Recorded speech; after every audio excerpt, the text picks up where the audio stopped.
Gracias por la presentación. Vamos a empezar con este tema este, de modelos matemáticos en la toma de decisiones quirúrgicas. Me gustaría empezar un poquito con un ejemplo rápido. Suponiendo que están en la Facultad de Medicina, terminan la carrera, pues empiezan una especialidad. Y suponiendo que los contraten en alguna institución pública o privada, que obtengan algún grado administrativo. En este caso, en el caso de tener un puesto administrativo, pues podrían empezar con dificultades para tomar decisiones en cuanto a manejo de los padecimientos que se topen. En el caso de cirugía, pues hay muchos abordajes. En el caso de medicina interna hay muchos tratamientos nuevos en los que se pueden implementar pues procedimientos que son muy costosos y que en realidad al corto o a largo plazo no vamos a tener mucho beneficio ni económico, aunque aunque el porcentaje sea de mejora sea suficiente. Entonces,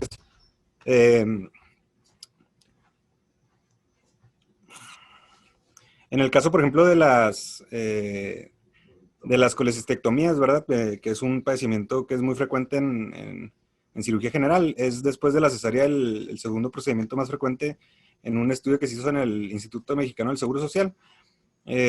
Podemos ver ahí varias decisiones que son administrativas en cuanto a, por ejemplo, el momento en el que se debe operar el paciente, si nos debemos de esperar a que el paciente tenga un cuadro agudo para operarlo, si nada más con el puro diagnóstico de colecistolitiasis podamos realizar el procedimiento quirúrgico o si nos esperamos a que tenga cólico. Todo este tipo de decisiones, que sería como parte del protocolo de un hospital, podemos tomarlo pues desde diferentes abordajes y tomar alguna decisión. Nada más que el caso de los puestos administrativos, aparte tienen que tomar en cuenta el costo de las intervenciones que realicemos. Puede ser, como les comentaba, un procedimiento muy innovador, que en otros lugares tenga muy buena aceptación, pero que sea muy costoso para el lugar en el que estamos. Entonces aquí nos gustaría en ese momento, en esa situación, poder ir a algún departamento con alguna persona en el hospital que nos pueda dar una visión general o un panorama general de, de cómo se encuentran la cantidad de cirugías que se operan al año, cuántos se complican, cuántos requieren algún otro procedimiento y cuál es el costo de realizar alguna implementación en el abordaje de estos padecimientos. Entonces aquí la pregunta sería, ¿qué hacer en el caso de que de que se nos presente esta situación? Tendríamos varias opciones para realizar si ya se nos presenta ese problema, como tomar una decisión basada en el conocimiento de la enfermedad, que ya cuando, pues en realidad, si ya cursaste la carrera, pues tienes el conocimiento general del porcentaje de complicaciones en algún otro, en los estudios más nuevos, ya vas a tener conocimiento de cómo buscar información en artículos que sean novedosos. Aparte, vamos a tener la información de los libros y pudieras tener un poco ahí sobre la experiencia que tú hayas tenido en el manejo o en el tratamiento de las enfermedades. También podemos tomar una decisión basada en información de puros artículos científicos, que serían buscar artículos que son de China, de Estados Unidos o de Europa, en el que hayan realizado alguna modificación o alguna diferencia, un abordaje diferente, y pues esto nos permitiría tratar de imitarlos, independientemente de las condiciones que tengamos aquí en el hospital, condiciones económicas, condiciones sociales, socioculturales.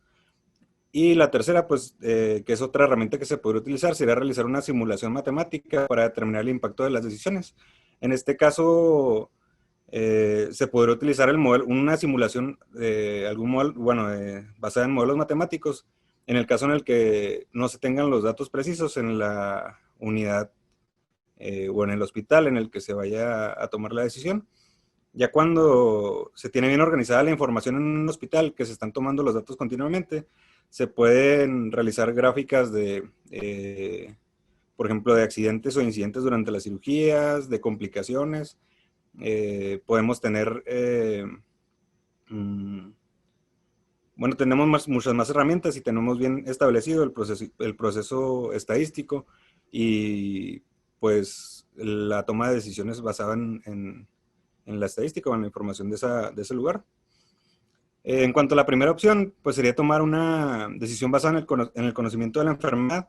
En este nos basaríamos mucho en la lógica, que sería más bien basado en premisas para llegar a alguna conclusión. En el caso de, por ejemplo, de los padecimientos o de las enfermedades actuales que se presentan en el hospital, podríamos decir que como le pasó a algún otro paciente, va a suceder igual con este otro. Un ejemplo muy particular que en cirugía sería el caso de las fístulas, que pues el problema es que está fugando material intestinal por la fístula. Si está fugando porque está abierto, pues nada más lo cerramos, que sería un razonamiento lógico que en realidad pues no va a ser efectivo.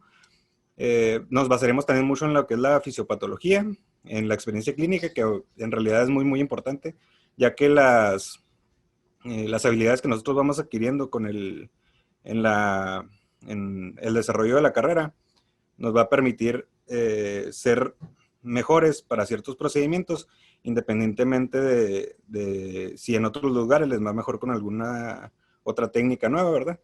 Y pues en realidad en este tipo de opción pues vamos a echar mano mucho de la intuición. Entonces, eh, pues esto como tal tiene muchas desventajas porque no es tangible. eh, los resultados no van a ser reproducibles, no van a poder ser evaluables porque no estamos tomando medidas o no estamos realizando un registro de cómo se va desenvolviendo la estadística en el hospital. Y no siempre lo lógico se va a traducir en un concepto aplicable. Entonces, como tal, la primera opción es importante saber la fisiopatología, es importante tomar la experiencia clínica del médico que va a tomar la decisión, pero pues siempre tenemos que estar basados o basarnos un poco más en los resultados que puedan ser reproducibles y que se puedan evaluar. Entonces, la segunda opción sería tomar una decisión con información basada en artículos científicos. Este tipo de abordaje en realidad lo realizamos todos cuando tenemos algún paciente que está internado y empezamos a hacer la búsqueda de información en artículos científicos nuevos, la mayoría de las veces en otro país. Entonces, como tal, pues tiene varias inconvenientes también. La evidencia sola como tal no va a ser suficiente y va a requerir, sobre todo, analizar, hacer un análisis costo-beneficio, que sería ver cuánto va a costar la implementación de la acción y qué tanto beneficio vamos a tener. Pudiera ser que en el abordaje de alguna enfermedad pensemos iniciar con algún medicamento que sea más caro, pero si el medicamento caro te va a cortar la estancia hospitalaria, te va a disminuir la morbilidad después pues de la resolución del problema, pudiera ser una medida que sea correcta, independientemente de lo que la lógica nos pudiera decir. Y pues hay que también valorar mucho los riesgos potenciales, ya que aunque sean movimientos muy sutiles en la toma de decisiones, que en este caso sería de coordinación o administrativas, puede tener un efecto a 5 años o a 10 años que sea muy importante, sobre todo en la mortalidad. Entonces, también lo que son los costos, pues hay que tomarlos mucho en cuenta, sobre todo ahorita que se hace mucho énfasis en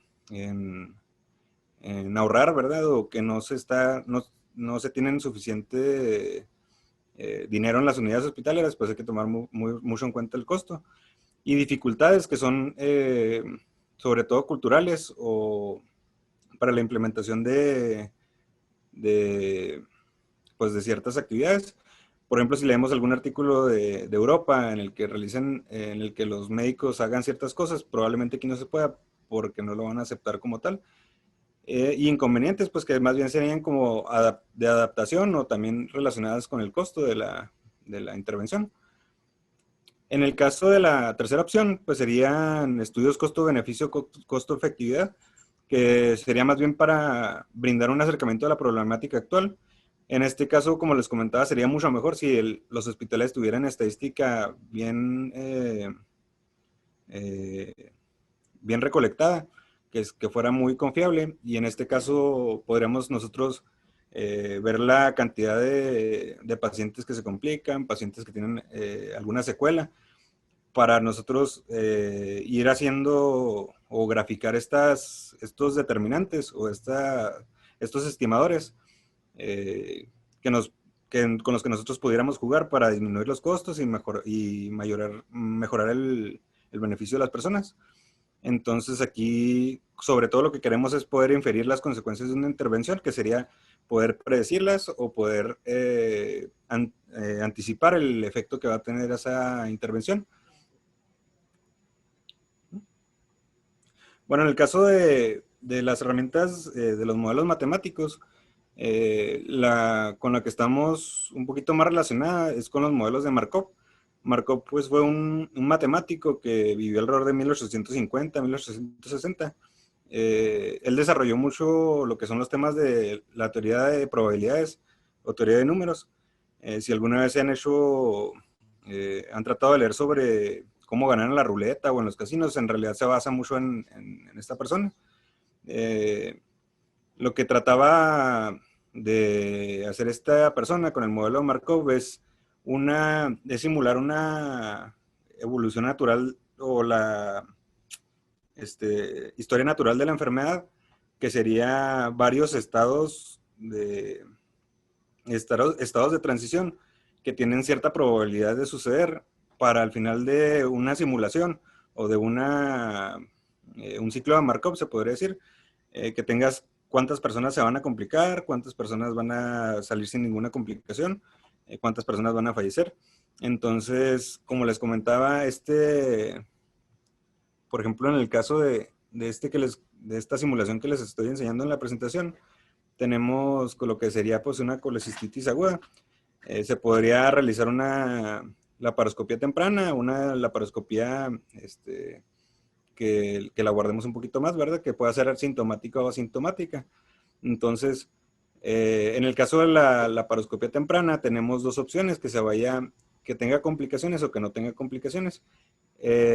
Como tal, la paroscopía temprana es un estado de transición, al igual que las complicaciones y las no complicaciones. Al pasar por este brazo de posibilidades, aquí podemos ver que el 72% se va a no complicaciones y el 27% se va a complicaciones. Y de la misma manera, las complicaciones tienen 75% de riesgo de convertirse a colecistectomía abierta, 1.7 de suceder una lesión de vía biliar o algunas complicaciones serias, que sería el 23%. Entonces, todo este ciclo sería un ciclo de Markov, como les comentaba, y puede significar estos porcentajes, pueden representar lo que sucede en un día, en un mes, en un año, dependiendo de cómo nosotros lo vayamos a manejar. Nada más, como les comentaba, estos triángulos que son al final son los estados terminales, que pueden ser muerte, pueden ser una comorbilidad, pueden ser que el paciente regrese al estado de sano. Entonces, pues en realidad me marcó cuando realizó estos estudios, pues no tenía como tal la capacidad de procesamiento que tenemos ahorita, ni la capacidad de almacenamiento de datos. Entonces, todos estos se pueden realizar también a mano, los cálculos, pero ahorita es mucho más sencillo y no necesitas saber tanto de matemáticas para poder realizar este tipo de simulaciones.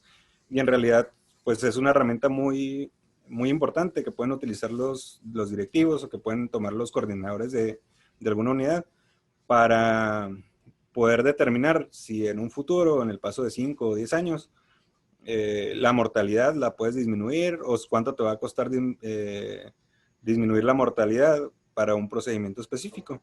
Entonces, estas simulaciones se pueden hacer de dos maneras igual, que sería probabilístico o determinista. Deterministas son como esta, que te va a decir un porcentaje específico que lo puedes convertir a dinero, que te va a dar una visión mucho más clara, o puede ser probabilístico, que sería toda la rama de posibilidades que tengas por cada